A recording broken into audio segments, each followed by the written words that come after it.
Capítulo 1849. Silêncio antes da tempestade, parte 1. A habilidade contra fluxo de VAR transformou o sangue de Orpal em ácido que queimou em suas veias. Ao mesmo tempo, o espelho mundial dominou a energia que Night e Orpal armazenaram dentro de seu clone, usando-a para atacar o âmago de sua essência. Juntas, as habilidades de VAR também amplificaram o feedback do corpo duplo do cavaleiro a tal ponto que as rachaduras que se abriram nos prismas agora apareceram também na superfície do cristal da noite. Apesar da distância que o separava da luta, o corpo real de Orpal foi reduzido a uma poça de sangue e ossos que se contorciam em agonia. Night tentou curar suas feridas, mas cada pedaço de carne que ela regenerou se desintegrou no segundo em que foi formado, aumentando ainda mais o sofrimento dela e de Orpal. Os Trolls sentiram a mente de seu mestre escorregar e perderam o espírito de luta. Enquanto fugiam, os demônios, os membros sobreviventes da tropa e os reis da floresta os atacaram sem parar. "Você ainda precisa da minha ajuda?" perguntou Locrias. Não Solos respondeu. "Faça tudo o que lhe pediu. Trion e eu cuidaremos do resto." Seu corpo havia esgotado sua energia e estava à beira do colapso. No entanto, com a energia mundial inundando o cajado do sábio e restando apenas alguns inimigos, ela sabia que ninguém conseguiria prejudicar Elina. "Me dê cobertura, Trion. Só preciso de alguns segundos." Solos ativou sua própria técnica de respiração, bênção do céu. Ele usou sua dominação e sua metade de torre para sugar grandes quantidades de energia mundial, permitindo-lhe recuperar sua força e mana sem como meio. Devido à sua força vital e núcleo de mana rachados, a bênção do céu só funcionou como revigoramento, não como acumulação. Por outro lado, porém, ao aproveitar as habilidades da Torre de Menadion, bênção do céu também já lhe concedeu algumas habilidades de respiração. Locrias assinou com a cabeça e voou em sua velocidade máxima, trazendo Camila com ele. "O que diabos você está fazendo, ó? Isso está longe de acabar." Ela teve que gritar para ser ouvida, apesar da pressão do vento. "Essa é exatamente a razão pela qual você não pode ficar aqui", Locrias respondeu. "Meu transmitiu sua mensagem e todos sabem que Lit e Tiamat são a mesma pessoa. Se você ficar lá, as pessoas suspeitarão do seu envolvimento, sua vida e carreira estariam acabadas. Na pior das hipóteses, você seria preso e nunca mais veria Zinva. Desde quando você se preocupa tanto comigo?" Camila lutou para escapar de seu aperto, mas sem sucesso. "Eu não, mas Lit Locrias se deformou dentro do celeiro, levantando uma cortina de escuridão atrás do feno para não ser visto e um feitiço silêncio para não ser ouvido. Ele me confiou uma mensagem para você." As características do demônio mudaram das de um homem de meia idade para as de alguém muito mais jovem, que significava muito para ela. "Sinto muito por arrastar você para esse caminho. Principalmente no dia do seu aniversário." O rosto, a voz e até os olhos pertenciam a Lit. A única diferença com o original era a pele em tons de cinza em vez do oliva habitual. "Eu não me importo com o meu", ela tentou dizer, mas ele colocou o dedo indicador nos lábios dela em um pedido de silêncio. "Este é provavelmente o fim para nós, Camille. Todo o reino sabe que sou um monstro e em breve começarão a perseguir a mim e a minha família. Não suporto a ideia de destruir sua vida também. Não depois de todo o trabalho duro e sacrifícios que você suportou para alcançar sua posição e trazer Zinnia de volta à sua vida. É por isso que você tem que voltar para Belios e fingir que estava no restaurante Lobo Celestial só porque meu sequestrou você." Lit podia sentir o tic-tac do relógio, mas o peso de suas palavras seguintes tornou difícil para ele falar. "Minha vida inteira. Sempre estive correndo em direção à próxima conquista. Sempre me preocupei com o que poderia acontecer se meus segredos fossem expostos ou se eu simplesmente não fosse forte o suficiente para enfrentar meu próximo inimigo. Isso foi, até eu conhecer você. Você me deu mais do que eu poderia ter pedido e me ensinou coisas que eu nem sabia que precisava, preenchendo meu vazio. Mais importante ainda, sempre que estava com você, parei de me preocupar com o futuro e fiquei feliz por estar lá. Lit deu um suspiro profundo, cansado de rodeios covardes. O que estou tentando dizer é que você é a única mulher que amei de todo o coração. Não importa a distância entre nós, sempre sentirei sua falta. Seja feliz e esqueça que eu existi. Então, antes que ela pudesse responder, Lit se virou para Incrias e a empurrou através do portão aberto. O Donvai dimensional desligou no momento em que ela o cruzou, não deixando nenhum caminho de volta. Locrias correu de volta para Lutia enquanto Camila olhava para sua sombra agora sem vida, esperando que ela ganhasse vida e provasse a ela que nem tudo já estava perdido. Ela sentiu como se Mogar tivesse lhe dado luz apenas para tirá-la. Ela só queria desmoronar e chorar até dormir, incapaz de suportar um destino tão cruel. O que ela fez, em vez disso, era mantê-la calma e planejar seu próximo movimento. Depois de alguns segundos, ela ordenou ao funcionário do dia que abrisse o portão da cidade de Valeron. O que quer que esteja para acontecer, Lit precisa de toda a ajuda que puder conseguir, Camila pensou. Mesmo que meu poder como policial seja limitado, mesmo uma pequena gota d'água pode fazer a diferença na tempestade que se aproxima se eu jogar minhas cartas corretamente. A centenas de quilômetros de Lutia, mas muito mais perto do que Lita esperava, o cristal de Night emitiu um grito estridente quando o feixe de prismas se quebrou sob o ataque de Double-Edge. O ciclo de destruição e reparação que as habilidades de VAR causaram finalmente acabou. Os prismas esgotaram a energia que o cavaleiro armazenava dentro deles, quebrando o elo que causou tanto sofrimento a ela e ao seu hospedeiro. Seu cristal estava cheio de rachaduras, mas elas imediatamente começaram a consertar e o corpo de Orpal a se reformar. O luar estava bem ao lado deles, aumentando suas habilidades e permitindo-lhe sobreviver à experiência de pesadelo. Você venceu esta rodada, Sanguessuga, Orpal disse no momento em que sua cabeça se reformou. Você se recusou a se submeter e eu não consegui matá-lo, mas isso não significa que ainda não posso tirar sua vida.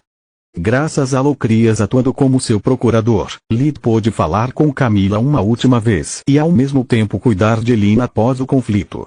Mãe, você está bem?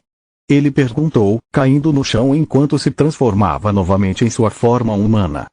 Depois de terminar definitivamente com Camila, ele podia sentir o mundo inteiro que construiu para se desmoronando lentamente em um silêncio terrível. Lit sabia que, a menos que um milagre inesperado acontecesse, ele perderia tudo. Apesar da turbulência em seu coração, ele não podia deixar transparecer seus sentimentos. Ele tinha que ser forte por sua mãe e se preparar para o pior. Uma tempestade estava se aproximando e ele era a única esperança que sua família tinha de sair dela com vida. Capítulo 1850. Silêncio antes da tempestade, parte 2. Elina respondeu à pergunta de Lit envolvendo os braços em volta dele, Solos e Trion, em um abraço familiar. Então, ela começou a tremer incontrolavelmente e a soluçar. Ver que tipo de monstro Orpal sempre foi, aprender a verdade sobre a morte de Trion e testemunhar a carnificina da batalha por Lutia foi demais para um simples fazendeiro. Ela sempre via imagens das batalhas de Lita em seus hologramas, mas nunca esteve no centro da tempestade antes. Mesmo durante o primeiro ataque de Night à fazenda, nenhum sangue foi derramado e Elina sempre permaneceu na segurança de sua própria casa, cercada pela tropa. Ela tentou se desculpar com Lit por não ter percebido antes quem realmente era Orpal.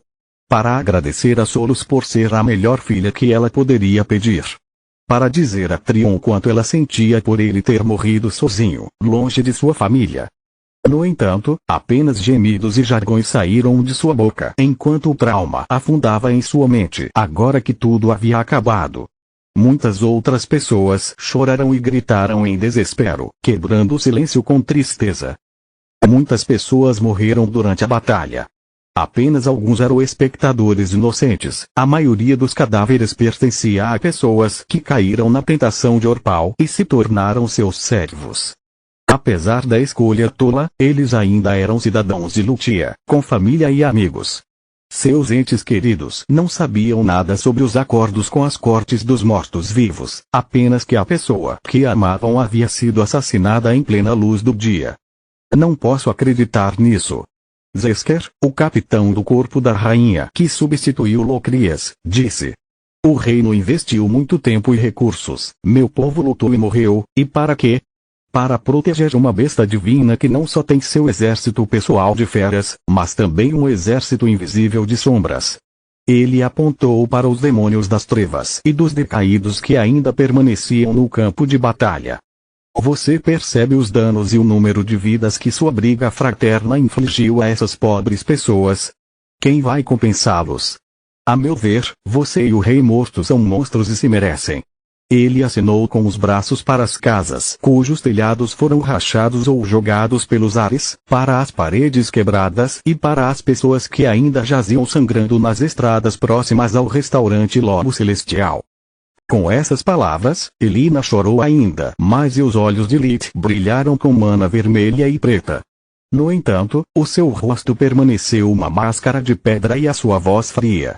Primeiro, eu nunca perguntei nada a você. Eu tenho um acordo com a realeza e você dá suas ordens.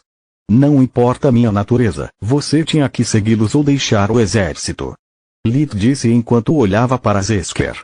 Quanto a essas pessoas, talvez no calor da batalha vocês tenham perdido algumas partes da transmissão. O estalar de dedos conjurou um holograma que repetia a parte em que Orpal se gabava do número de Lutianos entre seus seguidores e de suas tentativas de assassinar a todos. Eu ficaria feliz em compensar aqueles que sofreram nesta batalha, se não fosse por uma coisa. Antes de me tornar mago, Lutia era apenas uma pequena vila com algumas dezenas de casas. Foi graças a mim que o Conde Larco I e a Marquesa de Star depois investido nesta fossa. Foi por causa das minhas conquistas que o corpo foi enviado para cá, facilitando muito a vida dos mercadores e as rotas comerciais mais seguras. Foi por causa dos meus produtos e das minhas criações que pessoas de todo o reino vieram para Lutia. No entanto, como eles me reembolsaram? Lith projetou os mesmos hologramas de antes, adicionando mais imagens retratando como os novos cidadãos de Lutia tratavam sua família antes de seu relacionamento com Pionia. Eles me culparam por tudo o que havia de errado em suas vidas e descontaram em minha família. Eles só pararam porque, em sua covardia, tinham medo da família real. Pelo menos até eles traírem o reino e se tornarem escravos. As pessoas que morreram hoje atacaram a mim e a minha mãe, então não me peça para me sentir culpado por matá-los. Quanto aos danos, terei prazer em ajudar aqueles que sempre foram justos comigo. O resto deles pode apodrecer, pelo que me importa. Lith disse, e gritos indignados eclipsaram os gritos de luto enquanto os espectadores xingavam ele e sua crueldade. Então os ânimos aumentaram e alguns deles encontraram coragem para atirar pedras no monstro disfarçado de humano. Lith levantou o dedo indicador parando-os no ar e seus olhos brilharam, emitindo um pulso de intenção assassina. Aqueles que atiraram as pedras caíram de joelhos, com falta de ar enquanto o terror que sentiam os fazia esquecer como respirar. Alguns deles perderam o controle da bexiga, outros do esfíncter, mas a maioria simplesmente desmaiou no local. Aqueles que não atiraram pedras simplesmente se ajoelharam enquanto todos aqueles que Lith chamava de amigos ficaram sem entender o que estava acontecendo. Só porque não ostento meus poderes, só porque não abuso de minha autoridade, isso não me torna fraco, Lith disse ao capitão e aos espectadores. Eu não sou um cachorro, sou um lobo. Se eu tiver que rasgar algumas gargantas para lembrá-lo, que assim seja. Então, todos os amuletos de comunicação daqueles presentes acenderam e um real decreto pôs fim à briga.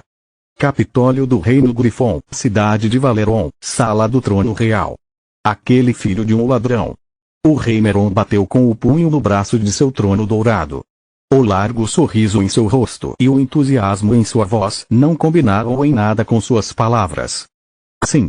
A rainha Silpa sentiu, tão radiante quanto o marido. Ele também é quem venceu Davno uma vez e Night duas vezes agora. Quem teria pensado que alguém tão jovem se tornaria uma besta divina tão poderosa? Duvido que ele tenha nascido. Meron balançou a cabeça.